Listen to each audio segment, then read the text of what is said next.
Me llamo Soledad Viramontes Landa. Tengo 34 años. Y un martes por la mañana de noviembre vi a mi suegra limpiar los rodapiés de mi pasillo de rodillas. No sabía de quién era la casa cuando llegó. No tenía idea.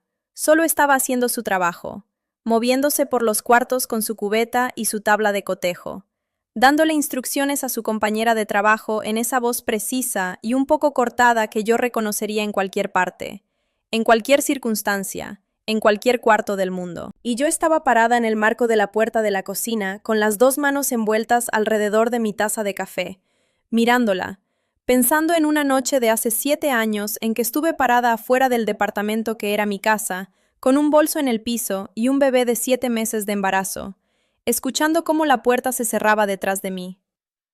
Quiero contarte cómo llegué de ese pasillo a este otro. Quiero contarte todo, porque la parte del medio importa tanto como el final, quizás más. Porque el final parece una victoria, y lo es, pero tuvo un costo llegar hasta aquí, y creo que mereces saber exactamente cuánto costó. Entonces déjame regresar. Crecí en Jalapa, Veracruz, en una casa de 2 cuartos que mi papá fue ampliando con sus propias manos a lo largo de 10 años. Ernesto Viramontes trabajó de albañil toda su vida, callado, constante, del tipo de hombre que llega a casa con cemento en las botas y al que nunca se le escucha quejarse. Mi mamá, Guadalupe, estuvo 20 años parada en la cocina de una fonda cerca del mercado Jáuregui, levantándose a las 5 de la mañana 6 días a la semana. Tengo 2 hermanas, Brenda, 3 años mayor que yo, que siempre fue la que se hacía cargo de todo antes de que alguien se lo pidiera, y Cintia, 2 años menor, que estudió enfermería en la UB. No éramos pobres, pero éramos la clase de familia donde cada compra se pensaba 2 veces, donde las vacaciones eran un fin de semana en Jico o en el Parque Nacional si alcanzaba la gasolina, donde el amor se mostraba en el lonche que te ponían en la mochila, en la ropa remendada con puntadas perfectas, en que mi mamá nunca faltó a una kermés del colegio aunque hubiera trabajado desde las 5. No en palabras, en hechos. Lo que eso significa, cuando creces así, es que aprendes muy rápido que los recursos son finitos, que hay que planear para el hueco, que no esperas a que alguien más lo resuelva. Tenía 10 años cuando mi papá fue a cobrar un trabajo a una casa en las lomas del estadio. Yo lo acompañé. Me quedé en la banqueta esperando. Tardó 40 minutos en salir. Cuando salió, me dijo que el señor no tenía cambio y que volviéramos el martes. Eran casi las 7 de la noche.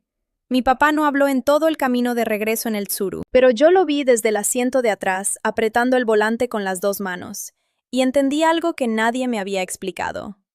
Que hay personas que usan la espera como instrumento. Que dejarte parado afuera, en la banqueta, también es una forma de decirte en dónde creen que debes estar. Esa noche decidí algo. No de manera dramática, de la manera callada y absoluta en que los niños de 10 años deciden las cosas que se les quedan para siempre. Nunca iba a estar esperando en ninguna banqueta de nadie. Siempre iba a tener a dónde ir. Entonces estudié.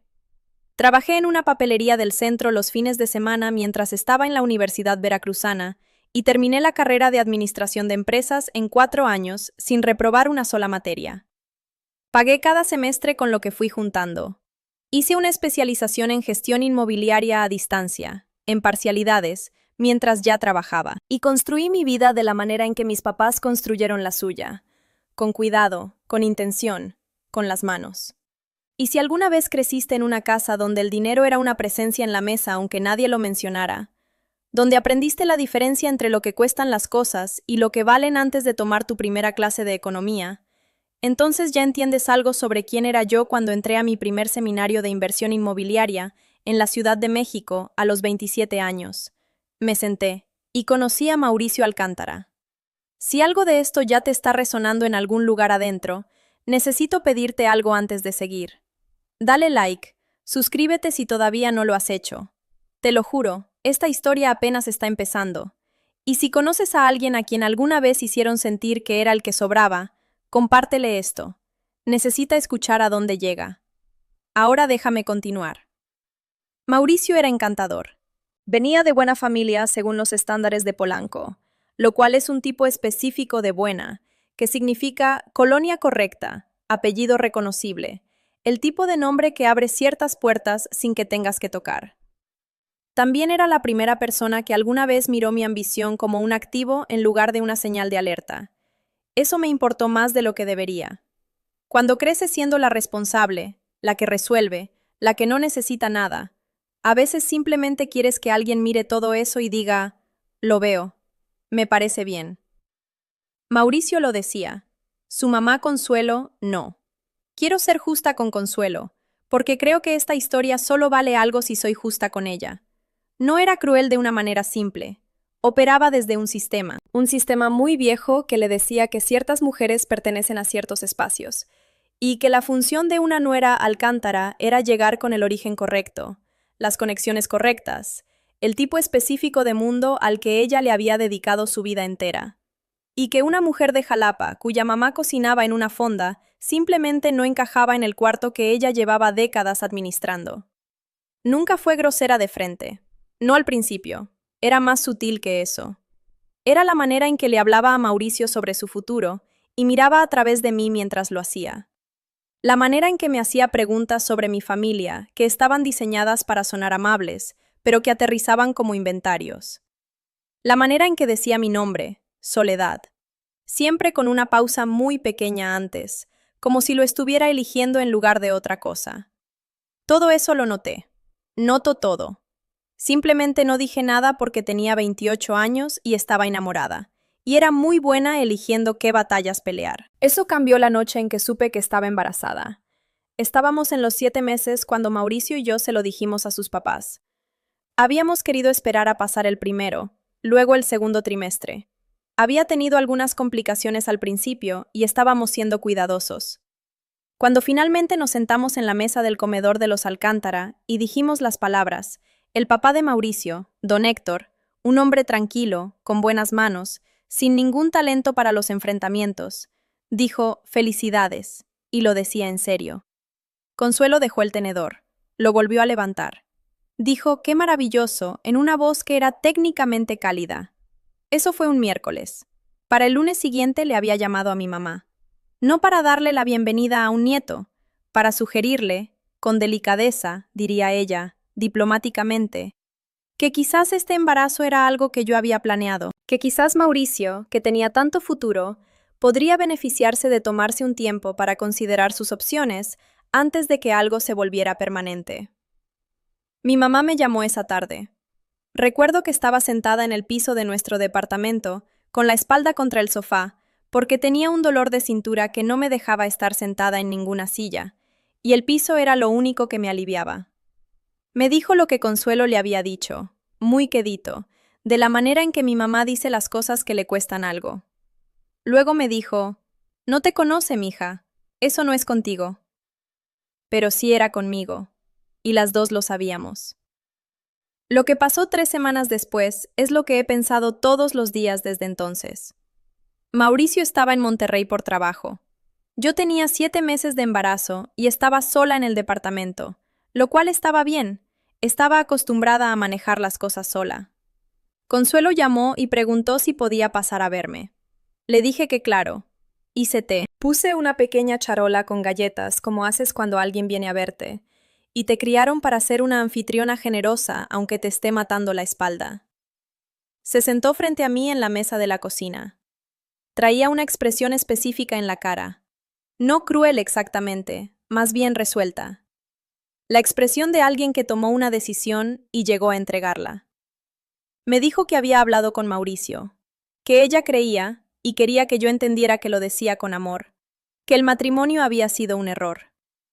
Que no me lo decía para hacerme daño, que me lo decía porque era la mamá de Mauricio, y su primera obligación era con su futuro. Usó esa palabra, obligación, como si fuera algo sagrado.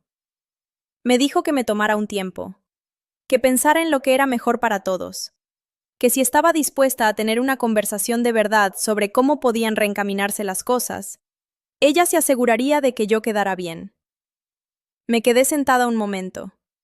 El té ya estaba frío. Luego me paré, fui al cuarto y agarré un bolso.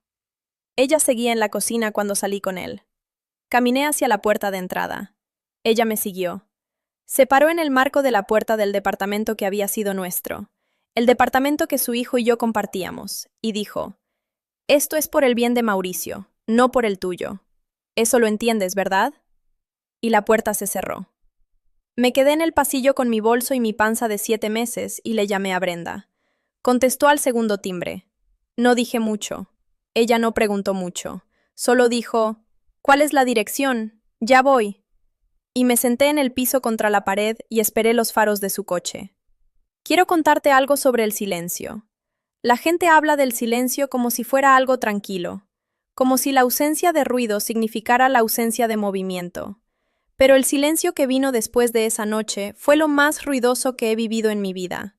Estaba lleno, estaba activo, tenía una forma, y esa forma era Consuelo Peña de Alcántara, trabajando el teléfono. Me enteré después, por una mujer llamada Patricia Guzmán, una amiga antigua de la familia de Mauricio que me seguía llamando porque tenía el tipo particular de integridad que no se dobla ante la presión social. Me enteré de que en menos de 72 horas después de la noche en que salí del departamento, Consuelo había hablado con al menos 6 personas de su círculo. No para preguntar cómo estaba yo, no para explicar lo que había pasado, para reencuadrar la historia. La versión que contó Consuelo era que yo me había ido, que yo había decidido que el matrimonio era demasiado trabajo, que Mauricio estaba destrozado y haciendo lo que podía, y que el embarazo era muy cuidadosa con cómo lo decía, me explicó Patricia, muy cuidadosa, que el embarazo era algo que evidentemente se resolvería con los intereses de todos en mente. Se resolvería. Esa fue la palabra que usó, como si mi hija fuera un pendiente administrativo. Patricia me contó esto un jueves por la tarde, 2 semanas después de que estaba en el departamento de Brenda. Estaba sentada en su mesa de cocina, comiendo una sopa que no había hecho yo, porque Brenda la había dejado en la estufa con un recado que decía: «Cómete esto, no discutas». Y escuché la voz de Patricia en el teléfono, y pensé en la palabra «se resolvería», y sentí que algo se movía dentro de mí que era más frío y más callado que el enojo. Quiero preguntarte algo, porque llevo 7 años pensando en esto y todavía no tengo una respuesta limpia. ¿Alguna vez alguien usó el hecho de que los amabas como la herramienta exacta que necesitaban para quitarte algo? ¿Alguna vez estuviste en un cuarto, o en una llamada, o en una mesa, donde alguien miró todo lo que habías construido y todo lo que habías dado, y pasó por encima de todo eso para encontrar el único lugar donde todavía tenías un poco de miedo? Porque eso fue lo que hizo Consuelo. No fue por lo que yo tenía, fue por lo que yo quería. Que la familia de Mauricio fuera mi familia también. Eso fue lo que agarró. Esa fue la puerta a la que tocó porque sabía que yo iba a abrir. Si alguna vez estuviste en un cuarto así, quiero saberlo. Déjamelo en los comentarios. ¿Cómo se sintió ese momento en que entendiste lo que estaba pasando? Los leo todos, de verdad. Ahora esto es lo que pasó después. Mauricio volvió. Manejó de regreso desde Monterrey la misma noche en que le llamé. Eso sí lo haré. Regresó y estaba afectado. Y fue con su mamá. Y tuvieron una conversación en la que yo no estuve y de la que nunca supe todos los detalles. Lo que sé es que llegó al departamento de Brenda a la mañana siguiente y se sentó frente a mí en esa misma mesa de cocina y dijo: «Se pasó. Sé que se pasó. Quiero que regreses a casa». Y regresé. Porque tenía 7 meses de embarazo y lo amaba, y le creí cuando me dijo que no iba a volver a pasar. Lo que no hice fue olvidar. Y lo que Mauricio no hizo, y esto es importante, es la parte que se quedaría entre nosotros callada durante años. Fue decirle algo a su mamá que cambiara algo de verdad. La gestionó. Lo suavizó. Era muy bueno bajando la temperatura, asegurándose de que todos en el cuarto sintieran que lo que estaba en la esquina no era tan grande como parecía. Nuestra hija, Emilia, nació 6 semanas después. Pesó 3,2 kilos y tenía el pelo oscuro parado de punta, y desde el primer minuto me miró como si ya tuviera opiniones formadas. Lloré mucho tiempo después de que nació. No de dolor, de algo más que no tenía nombre. Esta sensación abrumadora de haber puesto en el mundo la cosa más importante que jamás iba a tener, y de saber que haría absolutamente cualquier cosa para que ella nunca estuviera parada en una banqueta mirando el techo de un coche, preguntándose cómo llegó ahí. Consuelo fue al hospital. Cargó a Emilia. Dijo que era hermosa. Lo era, y lo fue. La vi cargar a mi hija, y tomé una decisión que no dije en voz alta. Decidí construir algo tan sólido que nadie, estuviera jamás en posición de sugerir que Emilia o yo necesitábamos resolverse. Lo iba a hacer imposible. No por coraje, porque ya no iba a ser alguien a quien se pudiera poner en una posición. Regresé a trabajar cuando Emilia tenía 8 semanas. Sé cómo suena eso. Sé que algunas personas van a tener sentimientos al respecto. Pero llevaba 2 años construyendo hacia mi licencia inmobiliaria antes de que ella naciera. Tenía un plan, y un plan solo es un plan si lo ejecutas. Brenda cuidaba a Emilia 3 mañanas a la semana. Mi mamá venía los viernes. Mauricio cubría lo demás. Yo trabajé en cada hora disponible, y mantuve mis gastos bajos, y reinvertí todo, y no compré nada que no fuera necesario, y no le expliqué nada a nadie que cuestionara los horarios. 18 meses después de que nació Emilia, cerré mi primera propiedad de inversión. Era un departamento en la colonia Narvarte que necesitaba trabajo, y tenía un inquilino que necesitaba estabilidad. Negocié el precio 12,000 pesos abajo, identificando 3 problemas estructurales que el vendedor no había declarado. Y presenté los estimados de reparación con documentación. Hice la documentación yo misma, un domingo por la tarde, en la mesa de la cocina, mientras Emilia dormía en el cuarto de junto. El día que firmé los papeles, llamé a Brenda.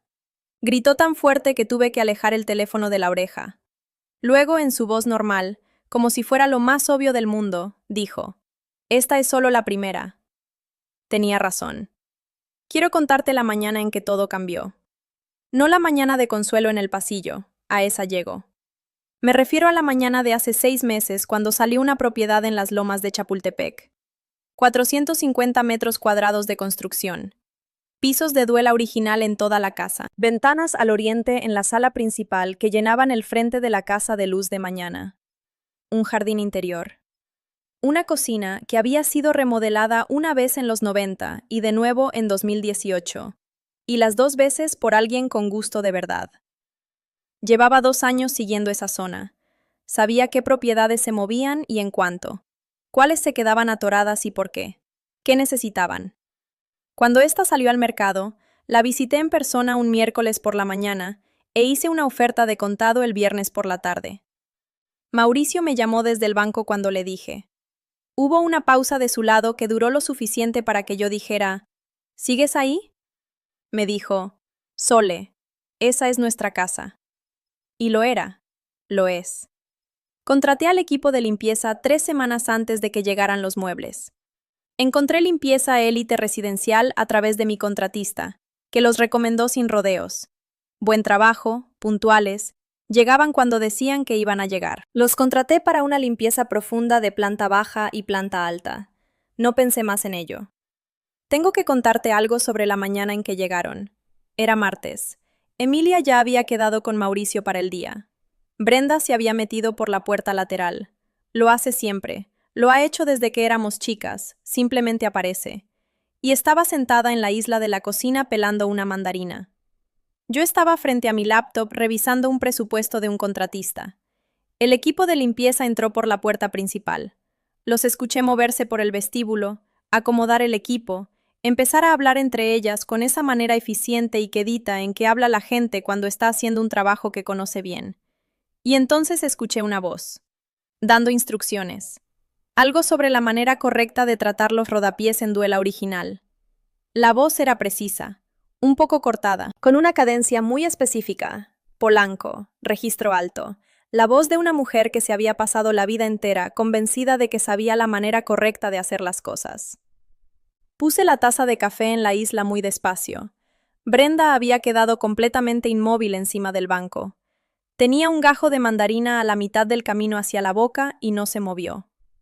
Caminé hasta el marco de la puerta de la cocina y miré hacia el pasillo. Consuelo Peña, viuda de Alcántara, estaba de rodillas al fondo del corredor. El pelo blanco plateado recogido detrás de una oreja. El gafete de la empresa meciéndose, mostrándole algo a una chica más joven a su lado, con la energía enfocada y metódica de alguien que se enorgullece del trabajo sin importar cuál sea el trabajo. Todavía no había levantado la vista. Me quedé parada ahí, y sentí 7 años comprimirse en como 4 segundos. La banqueta a los 10 años, el bolso en el pasillo, la noche, los faros de Brenda, la cara de Emilia la primera vez que la cargué, el departamento de Narvarte, los papeles, la oferta de contado un viernes por la tarde. Todo eso en 4 segundos. Y luego regresé a la cocina, me senté en el banco y volví a abrir el presupuesto del contratista. Brenda bajó del banco sin que se lo pidiera. Vino y se paró junto a mí en la isla, suficientemente cerca para que nuestros brazos se tocaran, y no dijo nada. Eso es lo de Brenda. Nunca en su vida ha necesitado narrar un momento para hacerlo real. Simplemente se planta a tu lado y eso es todo. Eso es todo lo que hace falta. Podíamos escuchar a Consuelo moverse por la casa. Los sonidos del trabajo, agua correr brevemente, un mueble abrirse, el arrastre específico de una cubeta sobre duela. Su voz dando instrucciones quedas a su compañera. Metódica, sin prisa, todavía completamente sin saber. Leí la misma línea del presupuesto 4 veces sin absorber nada. A las 11:15, Mauricio llamó. Venía del banco para revisar los closets del segundo piso. Estábamos midiendo para estanterías a medida, una conversación aparte. Contesté al segundo timbre y dije, «Ya llegó el equipo de limpieza». Había algo en mi voz. Sé que lo había, porque Mauricio conoce mi voz desde hace 7 años, y paró a la mitad de lo que estaba diciendo y dijo, «¿Qué pasó?» «No pasó nada», dije. «Es tu mamá». El silencio de su lado duró 4 segundos completos. Los conté. «¿Cómo que es mi...?» «Trabaja para la empresa de limpieza. Está aquí. Está limpiando el pasillo». Otro silencio. Más corto. Luego, «Sole». «No estoy haciendo nada», dije. «Te estoy avisando. Ven cuando ibas a venir». Colgué. Me quedé con el teléfono boca abajo en la isla, y miré el presupuesto, y pensé en algo que Brenda me había dicho hace mucho tiempo, cuando todo esto todavía era fresco y crudo, y yo seguía en la fase en que repasaba todo en la cabeza a las 2 de la mañana, tratando de encontrar el momento en que debía haber hecho algo diferente. Brenda me había dicho, «No tienes que decidir nada ahorita. No tienes que saber cómo te sientes para atravesar esto». Lo escribí en algún lado. Todavía lo tengo. A las 11:42, los sonidos en el pasillo se detuvieron. Levanté la vista de la laptop.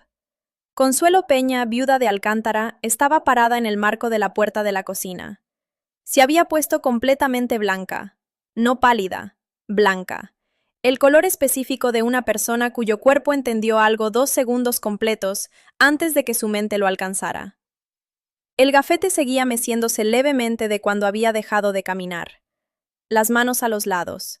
Sus ojos encontraron mi cara y no se movieron de ahí. Detrás de ella, ligeramente a la izquierda, su compañera de trabajo, una chica joven de unos 25 años, con una trenza práctica y los guantes de trabajo metidos en la bolsa trasera del pantalón, apareció en el pasillo, miró hacia la cocina, leyó el ambiente con la precisión instintiva de alguien que ha aprendido a leer ambientes rápido, y dio un paso silencioso hacia atrás. Nadie habló. La cocina se sentía muy grande y muy callada. Entonces Consuelo dijo, con una voz que nunca le había escuchado. No suave exactamente, sino despojada de algo, despojada de toda la capa exterior. No sabía. Sé que no sabías, dije. Mi voz salió pareja, no cálida, no fría, pareja. De la manera en que te queda la voz cuando llevas tanto tiempo preparándote para un momento, que cuando por fin llega, tu cuerpo simplemente lo maneja. Los ojos de Consuelo se movieron hacia Brenda. Lo que sea que vio ahí, y la cara de Brenda no le estaba dando nada, ni enojo, ni compasión, nada. La hizo volver a mirar al piso. Luego de nuevo hacia mí. «Quisiera terminar el trabajo», dijo. Había algo en cómo lo dijo. No orgullo, algo del otro lado del orgullo, donde una persona ya pagó el costo del orgullo y ahora solo está tratando de mantener el paso. Le costó todo lo que tenía decir esa frase. Lo entendí. Lo entendí completamente. La miré un momento largo. «Está bien», dije. Ella asintió. Una vez, y luego se dio la vuelta y regresó al pasillo. Brenda esperó a que los sonidos del trabajo empezaran de nuevo, luego se inclinó muy quedito y me dijo, casi en el oído, «Está bien, está cargando mucho peso ahorita mismo». Y me reí. Una real, de las que suben antes de que puedas decidir si son apropiadas. Me tapé la boca con la mano y me reí en la palma. Y Brenda puso la frente sobre mi hombro y se sacudió también. Y por un momento, nada más, todo el peso de esa mañana se levantó como 2 centímetros del suelo. Luego volvió a sentarse, y regresamos a lo que estábamos haciendo. Mauricio llegó a las 12:08. Lo sé porque escuché su coche en la entrada, y miré el reloj del microondas de la manera en que miras algo concreto cuando necesitas algo a que aferrarte. Entró por la puerta principal y lo escuché detenerse. Nada más, detenerse. A la mitad de un paso. El silencio particular de alguien que entra a un espacio y encuentra algo para lo que le avisaron, pero para lo que no estaba listo. Luego escuché la voz de Consuelo. No las palabras, solo la forma de ellas. Y luego la de Mauricio, más baja, más lenta. Caminé hasta el pasillo. Él estaba parado a 2 metros de ella. Ella estaba parada con la espalda a la ventana de la sala, la luz de invierno entrando detrás, el gafete de la empresa contra el pecho. Se veía más pequeña de lo que yo la había visto nunca.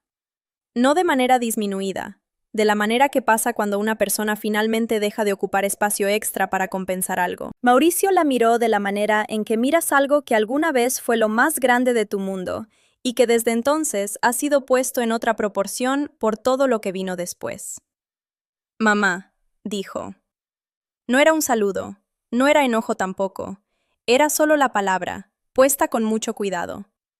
Consuelo se irguió, y luego dijo algo que yo no esperaba. Miró a su hijo, no a mí, a él, y dijo, «Esta es su casa. Esta es la casa de Soledad». Era la primera vez en 7 años que decía mi nombre sin que llevara algo más adentro. Si ese momento te llegó en algún lugar parecido a donde me llegó a mí cuando estaba parada en ese pasillo, los años que costó llegar a esas 5 palabras, la calidad particular de que alguien por fin diga la verdad en voz alta, dale like. Es una cosa tan pequeña que pedir, y significa más de lo que imaginas para que esta historia siga llegando a la gente que la necesita. Mauricio miró a Consuelo otro momento, luego me miró a mí, y dijo lo que dijo, lo que llevaba 7 años esperando escuchar. No porque lo necesitara para seguir adelante, ya había seguido adelante, había estado avanzando todo el tiempo, sino porque hay una diferencia entre avanzar y estar libre de verdad. Y algunas cosas, resulta, no puedes soltarlas hasta que la persona que debió haber dicho algo por fin lo dice. Debí haber regresado esa noche, dijo. Lo siento. Debí haber regresado. No estaba llorando. Su voz estaba muy firme. Eso lo hacía peor y mejor al mismo tiempo. Lo miré. Pensé en los 4 segundos de silencio en el teléfono 7 años atrás. En cómo gestionó todo. En cómo bajó la temperatura tantas veces que dejé de contarlas y simplemente empecé a trabajar en lugar de esperar que algo cambiara. Asentí. Era pequeño. No era perdón, no el completo, no el que cierra todo. Era una puerta abriéndose en una pared que había sido sólida durante mucho tiempo. Una puerta. Una real. Ve a ver los closets, dije. El contratista necesita esas medidas para el jueves. Casi sonrió. Luego subió las escaleras. Consuelo terminó a las 2:15. Lo sé porque estaba en el jardín interior en una llamada con mi contratista, aprobando una lista de materiales, revisando tiempos, y escuché cómo cargaban el equipo en la camioneta en la entrada. Escuché la puerta lateral de la camioneta cerrarse. Terminé la llamada. Me quedé sentada un momento en el jardín. Las ventanas al oriente estaban haciendo lo que hacen a esa hora del día, llenando el cuarto de esa calidad particular de luz de tarde que no es exactamente cálida, pero sí muy clara. El tipo de luz que te muestra las cosas con precisión. Me paré y caminé hasta la puerta principal y la abrí. La compañera joven, Jade, la había escuchado usar Consuelo su nombre, ya estaba en el asiento del copiloto.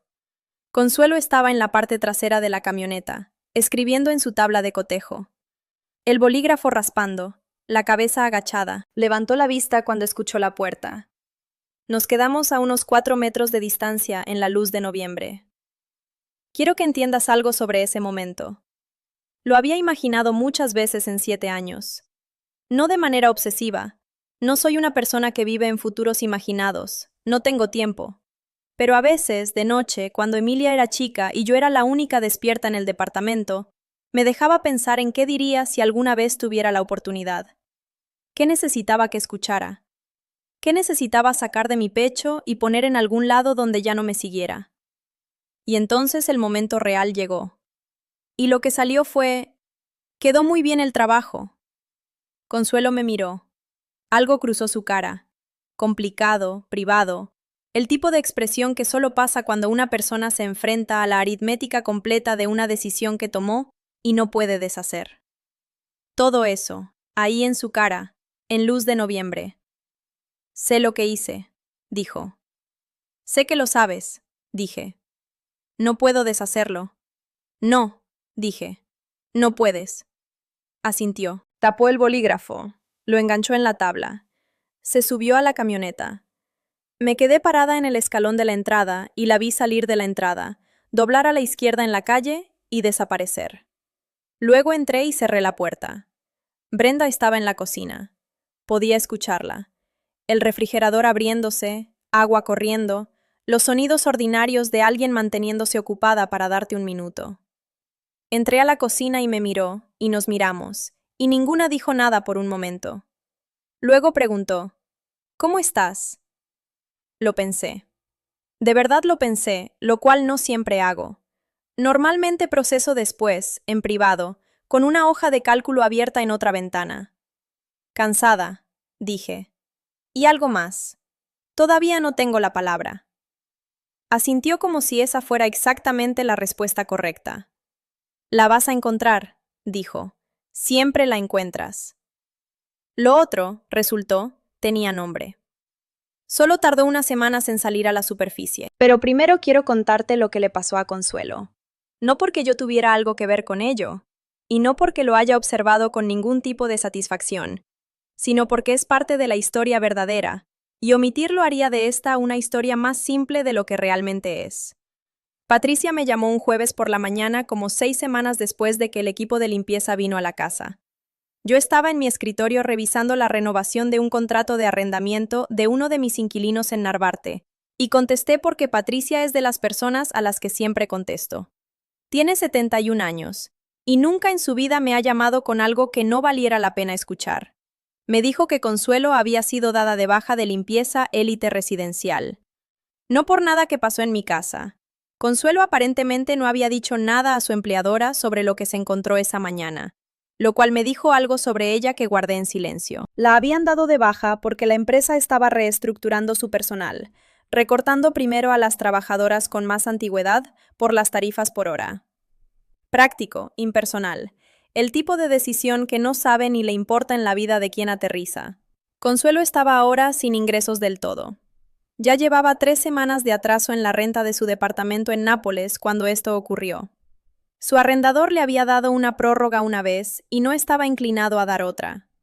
Patricia me entregó todo esto en su manera cuidadosa y factual, la manera en que siempre entrega información difícil, sin editorializarlo, sin decirme cómo sentirme al respecto.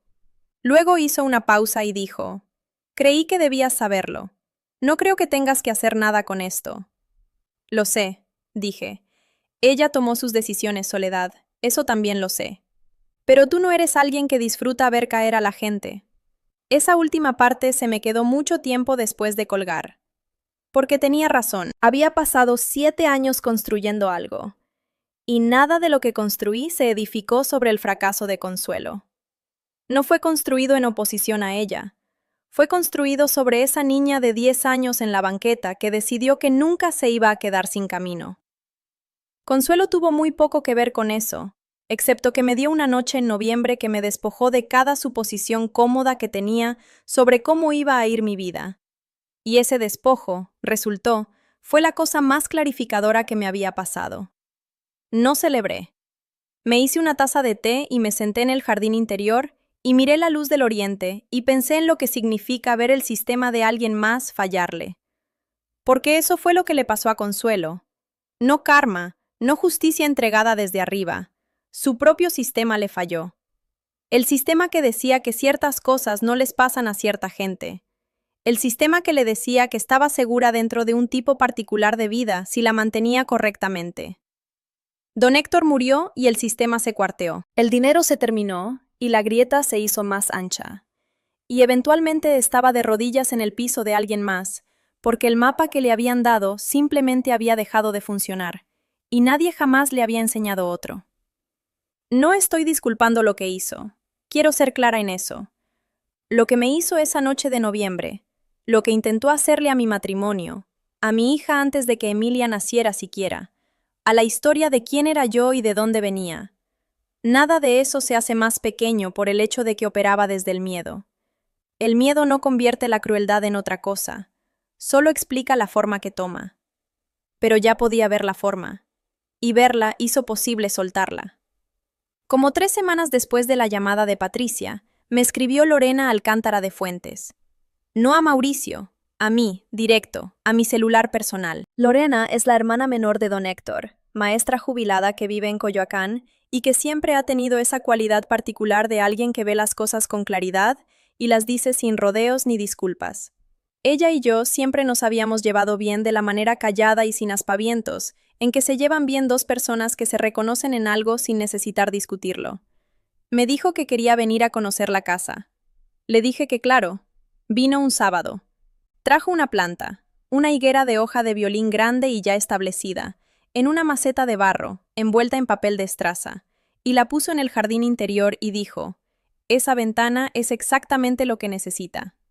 Luego recorrió los cuartos a su paso cuidadoso y sin prisa, tocando marcos de puertas, mirando hacia los techos, de la manera en que la gente de su generación mira una casa como si fuera un registro del trabajo hecho. Cuando regresó a la cocina donde yo estaba haciendo café, se sentó en la isla y dijo, «A Héctor le habría gustado esto.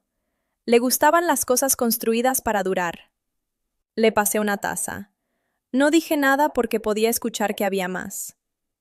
«Le gustabas», dijo, «desde el principio». Pensaba que Mauricio había hecho algo exactamente bien. Dejé mi taza en la isla. Nunca me lo dijo. «No», dijo ella, «no lo habría dicho, no era su manera». Envolvió las 2 manos alrededor de su taza. Pero me lo dijo a mí, varias veces. La última fue como 2 meses antes de que muriera. Don Héctor se había ido hacía 4 años. Yo había estado en el funeral. Había estado parada junto a Mauricio cargando a Emilia, que todavía no tenía 1 año, y había observado a Consuelo recibir condolencias de una fila larga de personas, y había pensado en lo que debe sentirse perder la arquitectura completa de tu vida en una mañana. «Lorena», dije, «¿por qué me estás diciendo esto ahorita?» Me miró con la mirada directa y sin capas de una maestra que pasó 32 años leyendo a personas jóvenes y que ya no tiene paciencia para el camino largo. «Porque Consuelo me llamó», dijo, «la semana pasada. Me preguntó si yo creía que debería comunicarse contigo, para disculparse. La cocina estaba muy callada. ¿Qué le dijiste?» Le dije que eso dependía completamente de ella. Y luego le dije que si lo iba a hacer, que lo hiciera bien. No para sentirse mejor, no para pedirte nada de regreso, solo para decir la verdad y luego callarse. Miré mi café. ¿Crees que lo va a hacer? Lorena lo consideró con la seriedad que merecía. Creo que es una mujer que pasó toda su vida creyendo que estaba protegiendo algo. Y creo que está empezando a entender que lo que estaba protegiendo no era real. Hizo una pausa. Es un lugar difícil al que llegar a los 63. Difícil a cualquier edad, pero especialmente a los 63. Terminó su café. Admiró la higuera una vez más. Me abrazó en la puerta, del tipo firme, breve, real, y dijo, «Construiste algo bueno, Soledad. Lo construiste bien». Después de que se fue, me quedé en el jardín interior un rato. La carta de Consuelo llegó 11 días después. Vino en un sobre blanco común, dirección escrita a mano, sin nombre de remitente, solo la calle, Colonia Nápoles, Ciudad de México. Mi nombre en su letra precisa y ligeramente formal. La reconocí de inmediato. Dejé el sobre en la isla de la cocina y hice la cena y le di el baño a Emilia, y Mauricio la secó y la metió en su pijama y la cargó a la cocina donde yo estaba haciendo pasta. Y Emilia me extendió los brazos con ese agarre de palma ancha y dedos cuidadosos, y la cargué en la cadera mientras revolvía con la otra mano, y puso la cabeza en mi hombro, y miró el vapor subiendo de la olla con esa expresión concentrada y filosófica que a veces tiene, como si estuviera resolviendo algo. Después de que Emilia se durmió, regresé a la cocina, me hice té, me senté, abrí el sobre. Eran 2 hojas, escritas a mano en papel blanco sin líneas, sin preámbulo. Empezaba a la mitad del pensamiento, lo cual me sorprendió. Había esperado algo formal, algo estructurado, de la manera en que Consuelo estructuraba todo, pero empezaba así. He escrito esto 4 veces. Siempre me queda muy larga. Voy a intentar decir solo lo que es verdad y detenerme. Dejé la hoja. La volví a levantar. Escribió que había sabido, desde la noche en que salí, que lo que había hecho estaba mal. No de inmediato. Pasó un tiempo, escribió, contándose una versión de los hechos con la que podía vivir. Pero para cuando nació Emilia y la cargó en el hospital, ya lo sabía. Había mirado la cara de mi hija y lo había sabido completamente. Escribió que se había dicho a sí misma que el silencio era misericordia, que reabrirlo solo causaría más daño. Escribió que ahora entendía que el silencio no era misericordia, era conveniencia, su conveniencia, y que cada año de ese silencio me había costado algo que ella no tenía derecho a quitarme. No pedía perdón. Era muy específica en eso. Una línea, casi al final de la primera hoja. No te escribo esto para pedirte nada. No tengo derecho a pedirte nada. Escribió que estaba orgullosa de lo que yo había construido. Usó esa palabra, orgullosa, y tuve que leer la oración 3 veces para asegurarme de que estaba leyendo bien. Escribió, te digo esto sabiendo que no lo necesitas de mí. Te lo digo porque es verdad y porque decir las cosas verdaderas, aunque sea tarde, es mejor que no decirlas. La segunda hoja era más corta. Escribió sobre don Héctor. Escribió que le había encantado el nombre de Emilia, que cuando Mauricio le llamó después de que nació, don Héctor había dicho Emilia en voz alta 2 veces, despacio, como si lo estuviera saboreando. Nunca me lo había dicho, yo no lo sabía. Escribió, él habría estado muy orgulloso de la mamá de su nieta. Y esa era la última línea. Me quedé sentada en la isla de la cocina mucho tiempo. No sé exactamente cuánto. En algún momento Mauricio bajó por agua y me encontró ahí, y se sentó frente a mí sin preguntar nada. Deslicé la carta por la isla. La leyó. Cuando llegó al final, la dejó sobre la isla y miró la mesa un rato. Luego dijo, ¿llegó? Sí, dije. Tarde. Sí, pero llegó. Y aquí está el momento en que quiero quedarme un segundo, porque esta es la parte que no habría podido contarte si no hubiera dejado que todo respirara. ¿Alguien alguna vez llegó por ti después de que ya habías dejado de esperarlo? No a tiempo para cambiar nada, solo a tiempo para decir la verdad. Quiero saber, porque creo que esta es la parte que se les queda a las personas. Déjamelo en los comentarios. Dime cómo se sintió. Los leo todos, y lo digo en serio. Le respondí a Consuelo. No de inmediato. Me tomé 9 días. Escribí varios borradores. No porque estuviera construyendo algo elaborado, sino porque cada vez que me sentaba a escribirlo, me encontraba todavía separando lo que de verdad quería decir de lo que creía que se suponía que debía decir. Y he pasado suficiente de mi vida haciendo lo que se supone que debo hacer como para haberme vuelto muy intolerante a eso en mi correspondencia privada. Lo que finalmente mandé fue una hoja, también escrita a mano. Le dije que había leído su carta con cuidado y que le creía que lo decía en serio. Le dije que no iba a pretender que la noche en que cerró esa puerta no había ocurrido, porque sí ocurrió, y cambió el curso de mi vida de maneras que todavía estoy entendiendo. Le dije que no creía que fuera una mala persona. Le dije que creía que era una persona a quien le habían dado un mapa muy específico y muy limitado del mundo, y que lo había seguido con fidelidad. Y que cuando el mapa dejó de funcionar, perdió el paso de maneras que eran genuinamente difíciles de ver. Le dije que no estaba en posición de ofrecerle una relación. No ahorita, quizás nunca, pero que tampoco cargaba odio, y que quería que lo supiera, porque el odio es pesado, y yo tenía a Emilia, y tenía esta casa, y tenía un trabajo que amaba, y no estaba dispuesta a gastar la energía. Le dije que Emilia tenía las manos de don Héctor, palma ancha, dedos cortos, el agarre de alguien que sostiene las cosas con cuidado. Lo había notado cuando Emilia tenía 3 meses, y nunca se lo había dicho a nadie. Le dije que podía saber eso. Se lo había ganado al menos con eso. Lo firmé con mi nombre completo. Brenda estaba en la mesa de la cocina cuando sellé el sobre. Había estado leyendo algo en el teléfono y dándome espacio, que es una de sus grandes habilidades. Deslicé el sobre hacia ella y lo levantó y miró el nombre en el frente y luego me miró a mí. ¿Segura?, dijo. Sí, dije. Asintió. Lo volvió a dejar sobre la mesa. Las manos de don Héctor, dijo. Lo había leído por encima de mi hombro, como lleva haciendo desde que éramos chicas y que nunca he logrado evitar. Eso era lo que tenía que ir ahí.